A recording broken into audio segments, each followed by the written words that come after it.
ဒါကိုကြော်သွားတဲ့သူတွေဟာအခုတလောဘာလုံးအစင်မပြေဖြစ်တာလက်ပိတ်တာတွေနဲ့ကြုံတွေ့ရတတ်ပါတယ်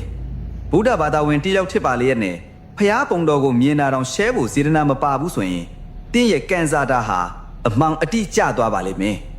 နောင်တမရချင်းအခုပဲရှဲလိုက်ပါစေတနာအပြည့်နဲ့ရှဲတဲ့သူတိုင်း3ရက်အတွင်းကန်စာတာတွေတက်လာမဲ့အပြင်တစ်သက်လုံးစင်းရဲခြင်းမှကင်းဝေးပြီးတော့ပိုက်ဆံတွေပါအလုံးလိုက်ဝင်လာမှာပဲဖြစ်ပါတယ်အခုပဲလွတ်လိုက်တော့နော်